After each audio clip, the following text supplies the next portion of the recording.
DC Comics is turning a new page with the character of Robin accepting a dinner invitation from a man in a new comic. So in the new issue of Batman Urban Legends, the Tim Drake version of Robin acknowledges his evolving sexual identity by going on a date with a man. Robin now joins other LGBTQ2+ characters in the DC Comics universe, like Green Lantern, Catwoman, Harley Quinn, Poison Ivy. The comics continue. I don't know DC or Marvel, so this is like your world.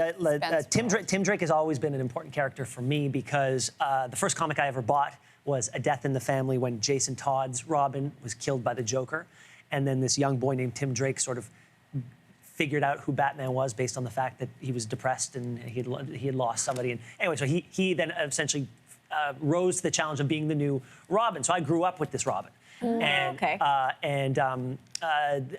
think, you know, this is what we've said on the show so many times. You can't be what you can't see. Right. And to see a character who doesn't have, they say, he doesn't have the language to know what he is yet. Yeah. And it's being written by a woman who I really, it feels like she's writing something that will speak to people. Mm-hmm. And this is the you know, this is the new mythology, right? Yeah. And so I really think I think this is a wonderful thing. She gave this great interview where she said, she goes, I sat for just 2 minutes in my bedroom after I got the call that gave me the go-ahead to write it this way. And she goes, and I sat in happiness for 2 minutes. I couldn't believe that this was going to actually happen. And we've joked a lot.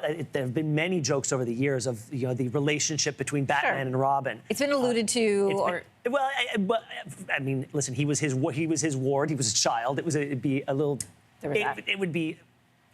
That's another different conversation. time. But the point is a different time because it was joked about. This is a very serious thing. This will be a relationship. This has real world ramifications. Yeah.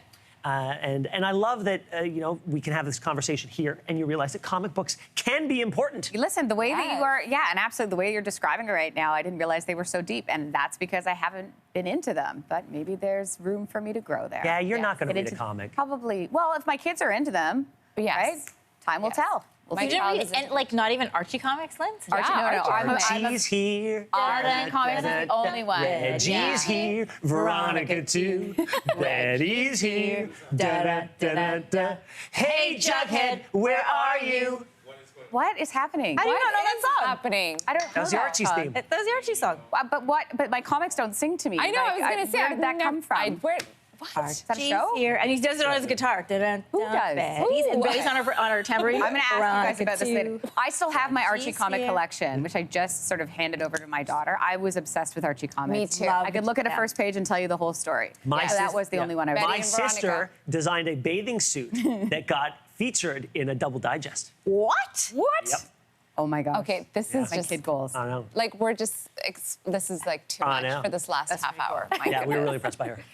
Betty and Veronica, by the way, were my fashion inspirations from a very young age. Okay, speaking of the fashion, I loved getting the digest because they'd go through all the eras. And was it like Kathy Keene or Katie Keene? Remember those ones? And she'd like wear like full skirts to high school with like heels. And the kind of like what I'm like this kind of dress that I'm wearing. That's right. Yes, you're very Betty mixed with Veronica.